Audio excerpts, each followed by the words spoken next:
রাজকুমার সিদ্ধার্থের বিলাসবহুল জীবন। প্রাসাদের চার দেওয়ালের মাঝে তিনি সব রকম দুঃখ কষ্ট থেকে দূরে এক সুরক্ষিত জীবনযাপন করছেন। একদিন রথে চড়ে প্রাসাদের বাইরে গিয়ে তিনি একজন বৃদ্ধ, একজন অসুস্থ মানুষ, একটি মৃতদেহ এবং একজন প্রশান্ত সন্ন্যাসীকে দেখেন।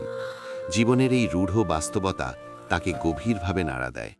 সত্য ও শান্তির সন্ধানে মাঝরাতে ঘুমন্ত স্ত্রী ও সন্তানকে ছেড়ে রাজকীয় পোশাক ত্যাগ করে সিদ্ধার্থ প্রাসাদ থেকে বেরিয়ে পড়েন।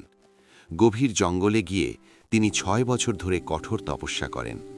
অনাহারে তাঁর শরীর জীর্ণ হয়ে যায়, কিন্তু তিনি বুঝতে পারেন এভাবে প্রকৃত জ্ঞান লাভ সম্ভব নয়।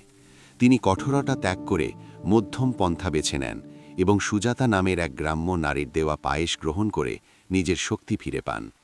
গয়ায় একটি অশ্বত্থ বা বোধি গাছের নিচে তিনি গভীর ধ্যানে বসেন। মার বা দুষ্ট শক্তির সমস্ত প্রলোভন ও ভয়কে জয় করে তিনি পরম জ্ঞান বা বোধি লাভ করেন এবং বুদ্ধ হন। সারনাথের মৃগদাবে তিনি তার প্রথম 5 জন শিষ্যকে 4 আর্য সত্য ও অষ্টাঙ্গিক মার্গের উপদেশ দেন। এখান থেকেই বৌদ্ধ ধর্মের প্রচার শুরু হয়। সারা জীবন ধরে বুদ্ধ মানুষের মাঝে অহিংসা, করুণা ও শান্তির বাণী প্রচার করেন। তার এই আলো 2500 বছর পেরিয়ে আজও জাজ্বল্যমান।